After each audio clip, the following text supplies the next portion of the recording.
Shalom, selamat malam saudara-saudara yang dikasihi Tuhan Yesus Kristus. Salam sejahtera buat saudara semua dimanapun saudara berada. Damai sejahtera dan sukacita oleh Roh Kudus melimpah senantiasa dalam hati dan kehidupan saudara semua. Pada saat ini kita akan merenungkan firman Tuhan berhubungan dengan sebuah pertanyaan, di manakah roh orang mati berada? Ada 4 pandangan yang salah mengenai keberadaan orang mati. Yang pertama, pandangan bahwa roh orang mati bergentayangan di bumi. Tidak ada roh orang mati yang bergentayangan di bumi. Saat manusia mati, ia terputus dari dunia orang-orang yang masih hidup di bumi. Dan rohnya langsung menuju ke suatu tempat yang telah disediakan untuknya. Yang kedua, pandangan bahwa orang mati itu mengalami tidur panjang dan dalam keadaan tidak sadar sampai kedatangan Tuhan Yesus yang kedua kali. Saudara yang dikasihi Tuhan, saat manusia mati, ia tidak mengalami tidur panjang, tetapi rohnya pergi ke suatu tempat yang telah disediakan Tuhan baginya. Dan rohnya akan mengalami kesadaran seperti saat masih hidup di dunia. Yang ketiga, saudara, pandangan bahwa roh orang mati berada di suatu tempat transisi untuk menyucikan dirinya. Saat mati, manusia sudah ditentukan akan kemana, apakah ke surga atau neraka. Tidak ada lagi proses yang dialami roh manusia untuk memurnikan atau menyucikan dirinya. Pemurnian itu terjadi di dunia ini saat kita masih hidup. Ujian-ujian iman, ujian-ujian kehidupan, itulah yang memproses kesucian hidup kita. Itulah yang menyucikan dan memurnikan iman kita kepada Tuhan. Yang keempat, saudara, pandangan bahwa roh orang mati tinggal di kuburan. Semua orang yang telah mati rohnya tidak ada di kuburan, karena rohnya sudah pergi ke suatu tempat yang telah disediakan oleh Tuhan. Jadi saudara yang dikasihi Tuhan, di manakah roh orang mati berada? Mari kita perhatikan ayat-ayat firman Tuhan. Dalam Lukas 23 ayat 39-43 tertulis demikian. Seorang dari penjahat yang digantung itu menghujat dia, katanya, "Bukankah engkau adalah Kristus? Selamatkanlah dirimu dan kami." Tetapi yang seorang menegur dia, katanya, "Tidakkah engkau takut juga tidak kepada Allah, sedang engkau menerima hukuman yang sama? Kita memang selayaknya dihukum, sebab kita menerima balasan yang setimpal dengan perbuatan kita. Tetapi orang ini tidak berbuat sesuatu yang salah."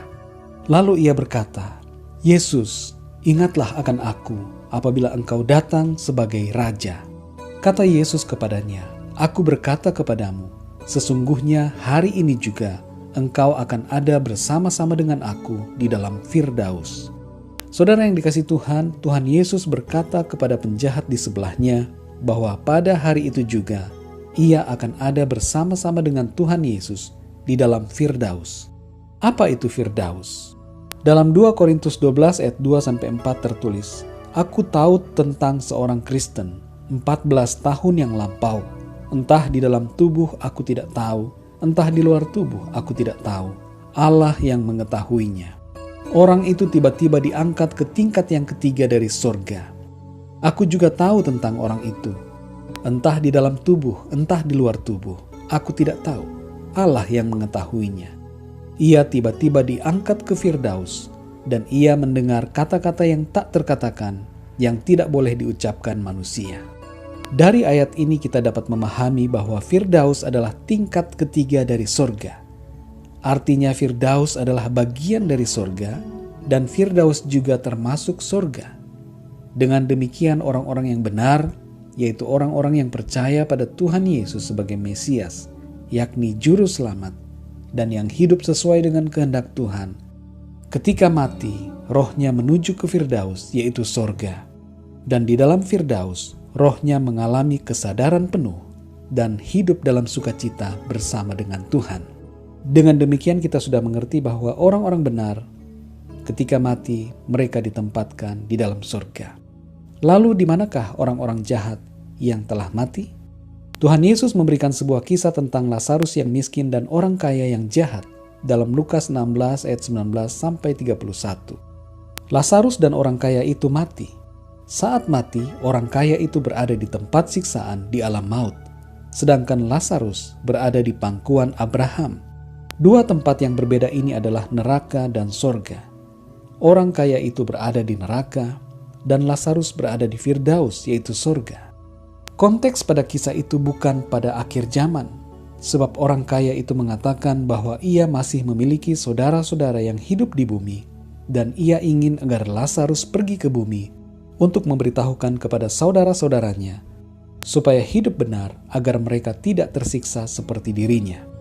Jadi, orang yang hidup dalam dosa, orang yang tidak percaya pada Yesus Kristus, ketika mati akan berada di alam maut yang penuh siksaan, yaitu neraka. Saudara yang dikasihi Tuhan, ada kehidupan setelah kematian. Ada juga penghukuman setelah kematian bagi orang-orang yang berdosa. Oleh karena itu saudara, marilah kita hidup dalam iman yang benar dan sungguh-sungguh mengasihi Tuhan Yesus, agar kita memiliki hidup yang kekal di dalam surga. Tuhan Yesus memberikan anugerah keselamatan kepada penjahat di sampingnya saat itu juga, ketika ia percaya pada Tuhan Yesus yang akan datang sebagai Raja di akhir zaman. Imannya pada Tuhan Yesus mengubahkan vonisnya dari alam maut menjadi Firdaus. Dalam Yohanes 11 ayat 25 tertulis, "Jawab Yesus, akulah kebangkitan dan hidup. Barang siapa percaya kepadaku, ia akan hidup walaupun ia sudah mati." Dan dalam Yohanes 14 ayat 6 tertulis, kata Yesus kepadanya, "Akulah jalan dan kebenaran dan hidup. Tidak ada seorang pun yang datang kepada Bapa kalau tidak melalui aku." Saudara yang dikasihi Tuhan, tidak ada yang dapat kita lakukan untuk memindahkan roh dari alam maut menuju ke sorga.